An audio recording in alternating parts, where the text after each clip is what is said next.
ரெட்ரோலுக்ஸ் நேயர்களுக்கு வணக்கம். தற்பொழுது தமிழகத்தில் நடக்கும் அரசியல் நிலவரை பற்றி நம்ம பார்ப்போம். நேற்றைய பொழுது பார்த்தீங்கன்னா, அதிமுகவும், பாமகவுமான கூட்டணி வந்து உறுதிப்படுத்தப்பட்டுருச்சு. பாமகவுக்கு பார்த்தீங்கன்னா, 17 சீட்டு தரதாவும், 1 ராஜ்யசபா சீட்டு தரதாவும் முடிவு எடுத்திருக்காங்க. இந்த அதிமுக, பாமக கூட்டணி எப்படி ஒரு வெற்றி கூட்டணியா இருக்கும்? இல்ல அவங்களுக்கு எந்த மாரியான ஒரு வலு குடுக்கும் அப்படின்றப்போ, நம்ம பாமகவ பார்த்தீங்கன்னா, நம்மளோட வட தமிழகத்தில பார்த்தீங்கன்னா, கொஞ்சம் பலமான அணியா தான் நம்ம பார்க்க முடியும். ஏன் இத அப்படி சொல்றோம் அப்படின்னா, கடந்த தேர்தல்ல பார்த்தீங்கன்னா, 2021 தேர்தல்ல பார்த்தீங்கன்னா, இதே கூட்டணி தான் நிலவுச்சு. அதான் அதிமுக, பாமக, பாஜக கூட்டணி தான் நிலவுச்சு. அப்பயுமே பார்த்தீங்கன்னா, ஒரு கணிசமான அங்க வாக்குகள் வந்து நல்ல ஒரு வாக்குகளே வந்து பாமக வந்து வட தமிழகத்தில வந்து நல்லாவே எடுத்திருக்காங்க. குறிப்பா அந்த பாமக பார்த்தீங்கன்னா, ஒரு 12 மாவட்டங்கள்ல வந்து ரொம்ப ஸ்ட்ராங்கா இருக்குன்னு சொல்லலாம். அந்த ஒரு 12 மாவட்டங்கள் அப்படின்னு பார்த்தா, திருப்பத்தூர், கிருஷ்ணகிரி, தர்மபுரி, திருவண்ணாமலை, விழுப்புரம், கள்ளக்குறிச்சி, சேலம் இந்த மாரி ஒரு 12 மாவட்டத்தில பார்த்தீங்கன்னா, பாமக வந்து ரொம்ப வலுவா இருக்குது அப்படின்னு சொல்லலாம். அது எந்த அளவுக்கு வலுன்னா, அங்க இருக்கிற பூத் ஏஜென்ட்ஸ்க்கு கூட, அங்க இருக்கிற வாக்குகள் என்ன? யாரோட வாக்குக்கு நமக்கு வரும், வராது அப்படின்றது வரைக்கும், அவங்களுக்கு அடிப்படையிலேருந்து அவங்களோட தகவல் எல்லாமே தெரிஞ்சு வச்சுக்கிற அளவுக்கு வந்து பாமக அந்த இடத்துல ஒரு ஸ்ட்ராங்கான இடத்துல இருக்குது அப்படின்னு நம்ம சொல்லலாம். அதிமுக, பாமக இந்த கூட்டணி அப்படின்றது பார்த்தீங்கன்னா, உங்களுக்கு ஆரம்ப கட்டத்திலேயே அதாவது வட தமிழகத்தில பார்த்தீங்கன்னா, நம்மளுக்கு பாமக இதா இருக்குது.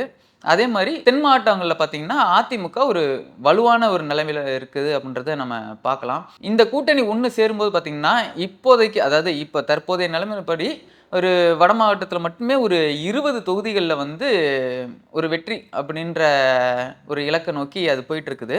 நம்ம மொத்தமா அதிமுகவும், பாமகவும் சேர்ந்து வட மாவட்டங்களும், தென் மாவட்டங்களும் சேர்ந்து கிட்டத்தட்ட ஒரு 40 தொகுதிகள் வந்து இப்பவே ஒரு வெற்றிக்கான வாய்ப்பு அப்படின்றத வந்து நம்ம பார்க்கலாம். இது ஒரு காரணமா இருக்கும்போது, அடுத்தது இங்க பார்த்தீங்கன்னா, அந்த திமுக, காங்கிரஸ் அவங்க அந்த கட்சிக்குள்ள இருக்கிற அந்த விரிசல் நம்ம வந்து சொல்லலாம். ஏன்னா, காங்கிரஸ் வந்து 2011 எலக்ஷன்ல பார்த்தீங்கன்னா, ஒரு 60 சீட்டு வாங்குனாங்க.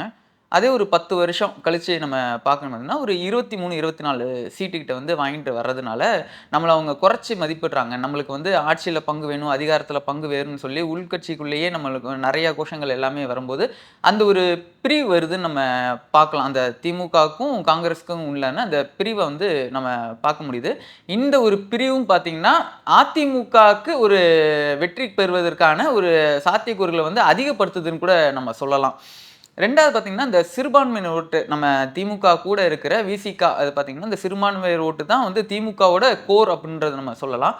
அந்த சிறுபான்மையினர் ஓட்டுமே பார்த்தீங்கன்னா, இந்த தடவ வந்து கொஞ்சம் சிதறும். ஏன்னா, காங்கிரஸும் அந்த கூட்டணியில இருக்குமா, இருக்காதா அப்படின்றது ஒரு நிலைமை இருக்கும்போது, அதுக்குள்ள அந்த சிறுபான்மையினருக்கான வாக்கு இருக்குன்னா, இந்த விசிகவுக்கும் கூட அந்த சிறுபான்மையினருக்கான அந்த எந்த ஒரு நலத்திட்டங்களோ எதுவுமே வந்து சரியா அவங்களுக்கும் பண்ணி குடுக்கல அப்படின்றப்போ, அந்த சிறுபான்மையினர் வாக்கும் கூட ஒரு அதிருப்தியா தான் இருக்கு தவிர, இதுவும் பார்த்தீங்கன்னா, நம்மளுக்கு திமுகவுக்கு விழுமா அப்படின்றது பார்த்தீங்கன்னா, அதுவும் ஒரு சந்தேகமா தான் இருக்குது.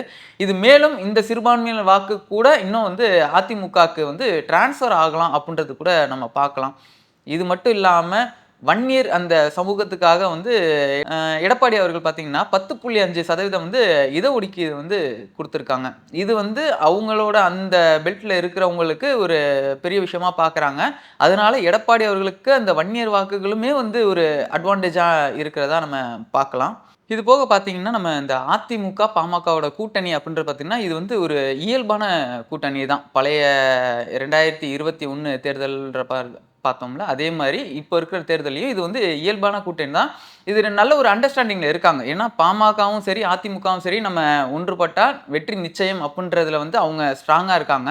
ஒருத்தருக்கு ஒருத்தர் விட்டு குடுக்குறாங்க. அதாவது என்னன்னா, வட தமிழகத்துல நீ வந்து பார்த்துக்கோ, தென் தமிழகத்த நான் பார்த்துக்கிறேன் அப்படின்றப்போ, ஒரு அண்டர்ஸ்டாண்டிங்கோட அவங்க 2 பேரும் வந்து மூவ் பண்றப்போ, அந்த வெற்றிய வந்து ஈஸியா வந்து இந்த தடவ வந்து ரொம்ப ஈஸியா அது வந்து உறுதிப்படுத்த முடியும் அப்படின்றது நம்ம பார்க்கலாம்.